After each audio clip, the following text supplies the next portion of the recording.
მოგესალმებით, ჩემო ქართველებო, ემიგრანტებო და არაემიგრანტებო. დღეს მინდა ვისაუბროთ ძალიან საგანგაშო თემაზე, გამომდინარე ჰესომანიიდან. და ეს თემა არის მეტად აქტუალური. როდესაც ნამახვან ჰესის პროექტი ჩავარდა, ეს არალეგიტიმური პრორუსული მთავრობა აგრძელებს მიმდებარე ტერიტორიის აფეთქებას, კერძოდ კი ჟონეთის მთის, რომელიც უკვე სატელიტშიც კი აღარ ჩანს. როდესაც Google-ით აკვირდები, საერთოდ ვეღარ იპოვი ვერანაირად ჟონეთის მთას. არის მარტო ნაშალი მასალა, რომელიც ქუთაისში ჩამოაქვთ უზარმაზარ ძალიან მანქანებს და გააქვთ უცნობი მიმართულებით. რუსეთთან ვაჭრობის გათვალისწინებით გასაგებია თუ სადაც მიდის. და ეს მრავალჯერ დაფიქსირებულა კამერებზე, მაგრამ შედეგი 0. რა აუცილებლად უნდა ჩამოიშალოს რიონის ხეობა? ქუთაის რა? აკლია მეწყრული პროცესები? აუცილებელია რომ თბილისს დაემსგავსოს და ბათუმს? აუცილებელია რომ ქუთაისში საშინელებები მოხდეს გეოლოგიური თვალსაზრისით?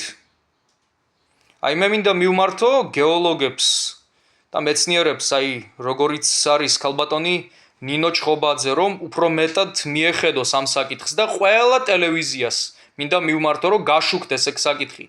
ისეთი აფეთქებების ხმა ისმის ბოლო დროს ჟონეთიდან ქუთაისში, რომ საშინელებაა პირდაპირ. ეს არ არის ნავენახევის პოლიგონი და ეს არ არის ხონის საწვრთნელი საარტილერიო პოლიგონი.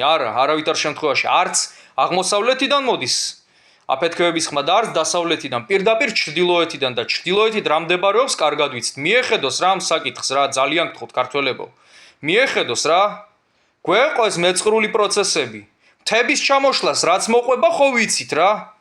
გეოლოგიის სახელმძღვანელო თუ არა აქვს არავის საკითხული, პრაქტიკაზე ხომ გვეცოდინება რას იწვევს მთების ჩამოშლა. კარგით რა ქართველებო. ტყე გაიყიდა. ყველას დაავიწყდა ანდაზა. ტყე შეუნახე შვილებს და მამახარ შენი ვალია. ახლა უკვე მთებსაც მიხედეს. მოკლედ, მალე მთებიც რო აღარ ეყოფათ, გადაგვდგამენ ღმერთმა უწყის სად თელ ქვეყანას.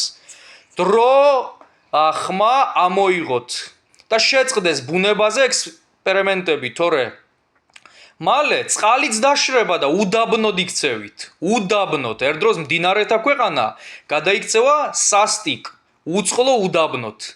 და უყარეთ მერე კაკალი. გამოფხიზლდით.